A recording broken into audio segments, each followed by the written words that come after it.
Everyone thinks the AKG K240 Studio is the perfect budget headphone that does it all, but here's the thing, if you buy it like a basic consumer headphone, you'll probably hate it. Because the surprising truth is that this 49.99 4.5-star classic is a semi-open reference lean tool that rewards the right setup and punishes the wrong use. Stop, that doesn't mean it's weak. It means it's honest. I spent 2 weeks and 30+ hours mixing, podcast editing, casual listening, and even a little gaming with the K240 Studio, being it against my M40X and a couple semi-open competitors. What I discovered changed how I work and might change whether you should hit buy. Before we dive into what I discovered, quick heads up, if you're already convinced and want the best current price, the link is below. But stick around because a simple tweak made these go from meh to must keep for me, and it might save you a return label. I picked up the K240 Studio because I was tired of headphones lying to me. My late-night mixes kept falling apart in the car test. Boomy kick, smeared low mids, vocals either poking out or buried. Closed backs with boosted lows made me mix too thin. Consumer cans hyped the top end and turned sibilance into a guessing game. I needed a comfortable, honest pair under $60 that wouldn't crush my ears over long sessions. The K240's resume looked right.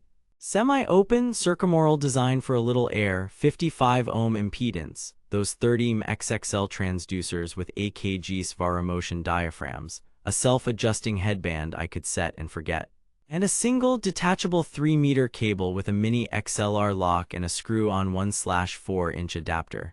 But I was skeptical. Semi-open in a shared office, would it leak like crazy? And at 55 ohms, would my laptop interface drive it, or would I be stuck at 80% volume forever? First test, a real-world mixing session. 3 tracks, 2 rock, 1 pop, 4 hours each in the DAW. On the K240 Studio, the mid-range immediately felt less romantic and more clinical. Guitar edges and vocal consonants were easier to place. I could nudge 2.5K Hz without suddenly over-brightening. The soundstage had more width than my closed backs, so panning and reverb tails were simpler to judge. But then, the low end. Sub-bass didn't smack, it murmured. If you crave club-level thump, you won't find it here. However, when I translated those mixes to monitors and the car, the kick and bass were finally sane. I wasn't undoing a hyped headphone curve, I was hearing the truth and balancing accordingly.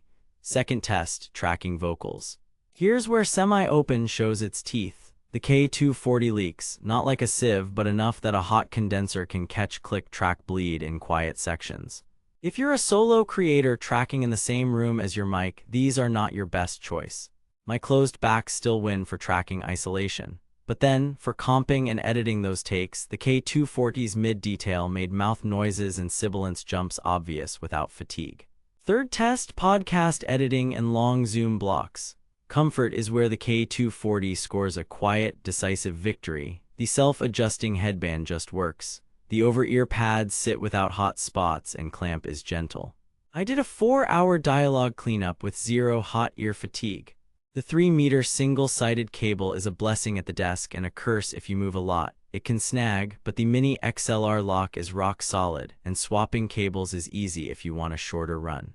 Voice tonality, natural, sibilance is easy to catch, plosives are obvious, and the semi-open back makes voices feel less claustrophobic. Fourth test, casual listening and commuting. On the couch at home, the K240 is airy, with clear highs that stop short of harsh and a mid-range that flatters acoustic, jazz, and vocals. But then I took it on the bus. Nope. The semi-open design lets noise in and your music out. Isolation is minimal, your seatmate will know your playlist. If you need portable privacy, skip this. Fifth test, sources. Out of a phone, the K240 got loudish but felt flat.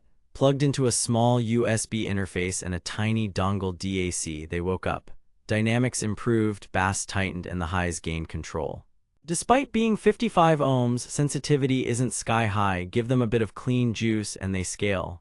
Sixth test, light gaming. Imaging was surprisingly precise for footsteps and LRQs, but explosions lacked slam. If you want cinematic bass, look elsewhere. If you want positional awareness, these are fine. Here's the surprise. The K240 Studio makes you a better decision maker. After those mix sessions, my car test drama basically vanished. I wasn't chasing phantom highs or overcorrecting lows. The slight bass underrepresentation actually helped me keep the low end clean, and the honest mids meant vocal EQ choices stuck on speakers. That only became clear after I put in the hours 2 weeks daily sessions back to back with my other cans. And when I fed them from a proper interface instead of a weak headphone jack, they stepped up. Stereo image opened, transients felt snappier, and the overall presentation moved from soft to confident. Compared to alternatives, the story sharpens. Versus Audio-Technica M40X, the M40X isolates better and hits harder down low, great for tracking and commuting. But for mixing and long edits, the K240's semi-open stage and smoother upper mids are less fatiguing and more revealing. Against budget semi-opens like the Superlux and Samson entries, the AKG's treble is more civilized and the build is more serviceable, with that dependable mini XLR cable and an affordable parts ecosystem. Too good to be true at this price? Not quite. The trade-offs are real. It leaks, it won't wow bass heads, and it needs a bit of power to sing. But used as intended mixing, mastering references, podcasts, content creation in a quiet room, it punches above its price.